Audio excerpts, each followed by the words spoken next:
In 1333, 432 samurai warriors committed mass suicide in a single day after losing a battle. But that wasn't all. In the same year, 900 samurai repeated the act in another confrontation. Imagine the scene. Hundreds of men opening their own bellies with short swords, blood covering the battlefield, all to preserve something more valuable than life itself.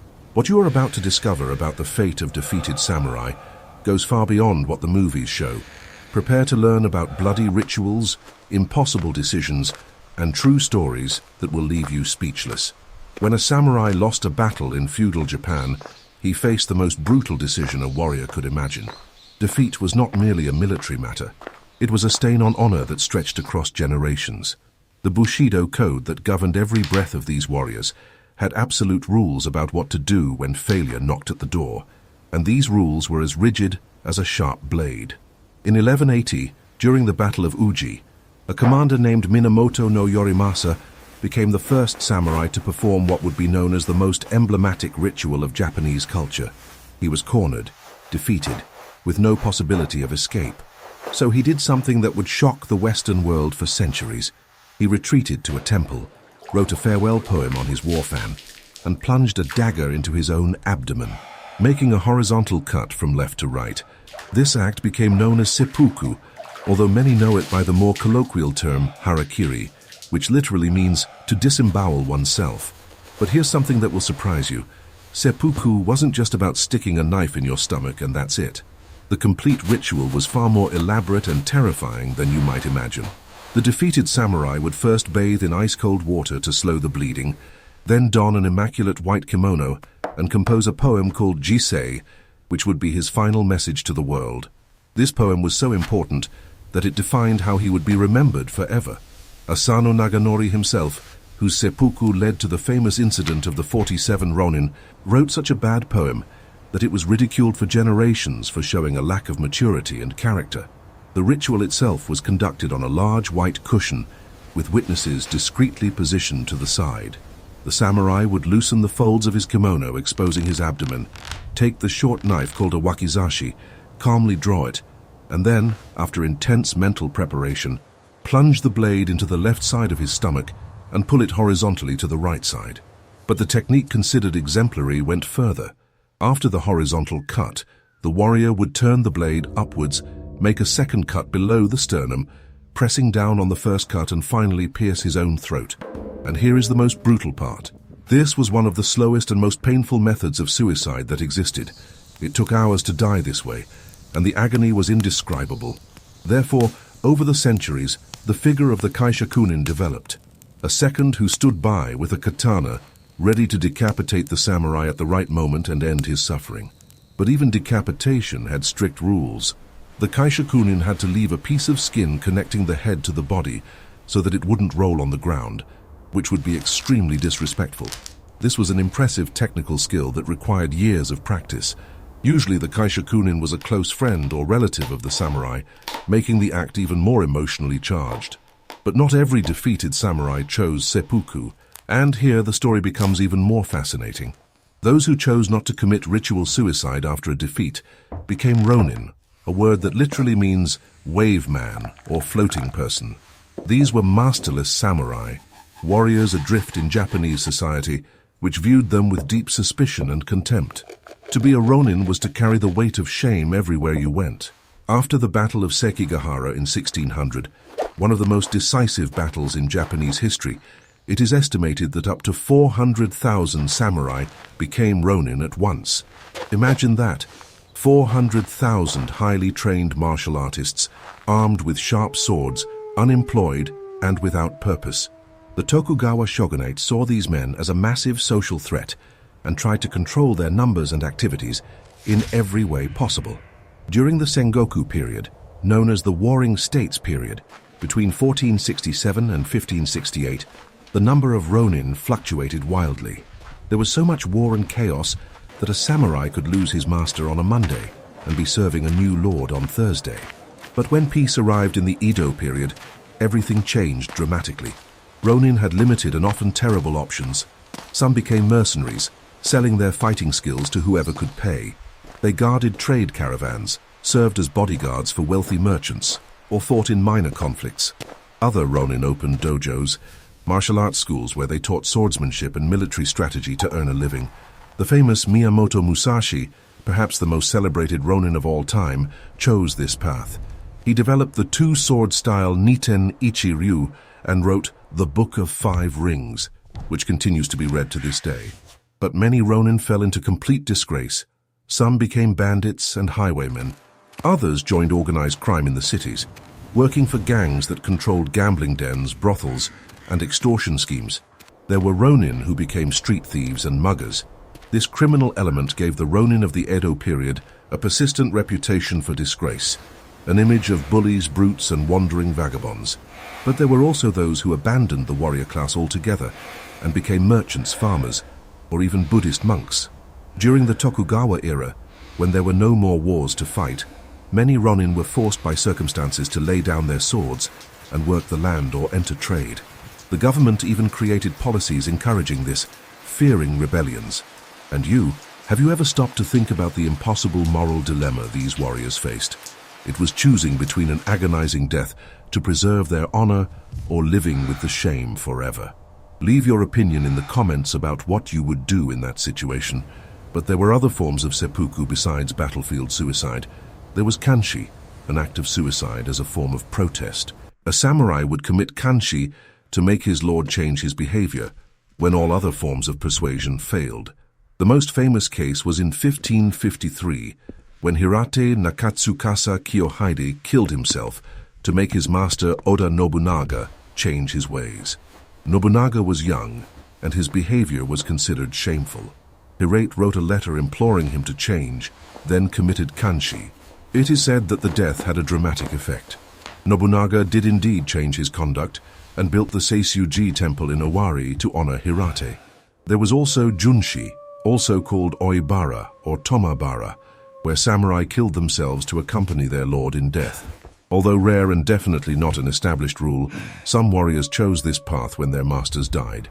And there was sakotsushi, suicide as a way for an offending samurai to make amends for his transgressions. For example, striking a fellow retainer with a sword in a fit of rage was punishable by death, and often the option of suicide was offered. A samurai would also commit suicide for failing to protect his lord from being killed in battle or by an assassin. Female samurai also had their own ritual. When captured or when their husbands were defeated on the battlefield, many wives of high-ranking daimyos committed what is incorrectly called jigai. In fact, it was a form of female seppuku.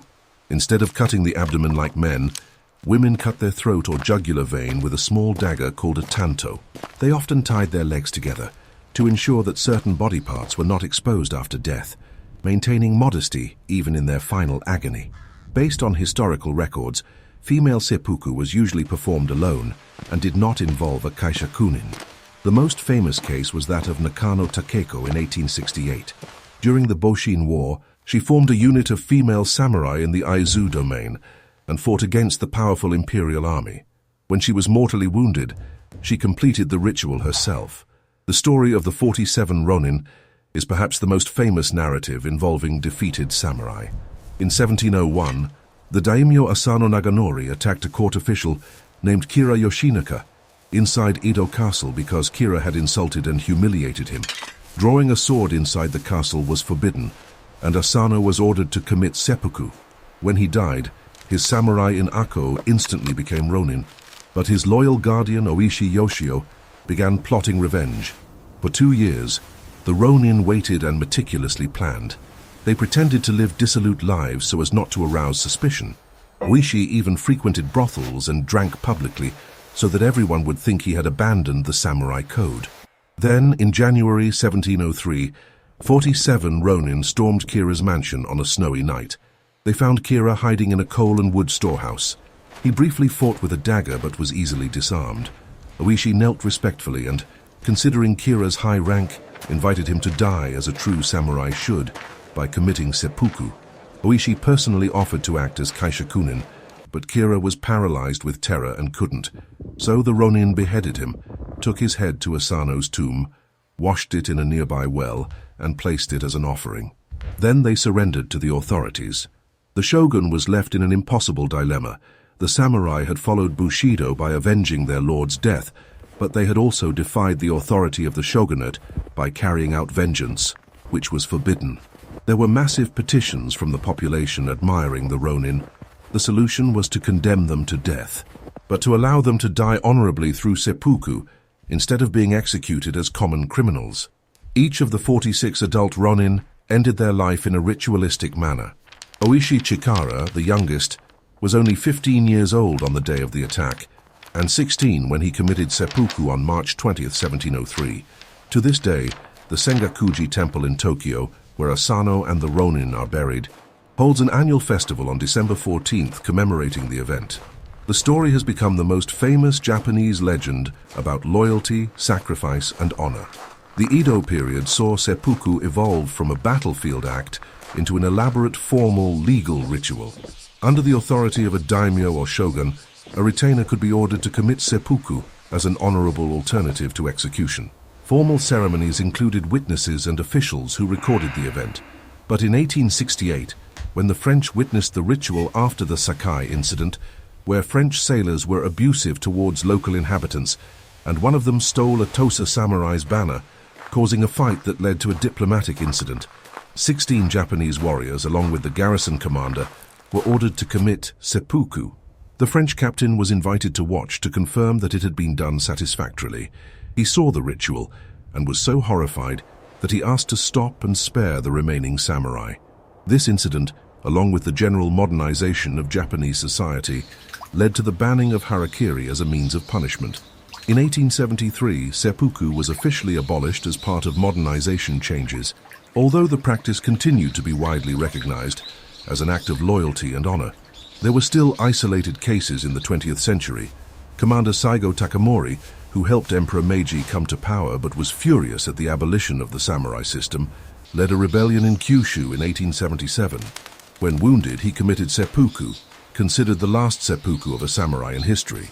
And in 1970, author Yukio Mishima committed seppuku to protest the decline of Japan's martial culture. The fate of samurai after defeat was not simply a choice between life and death.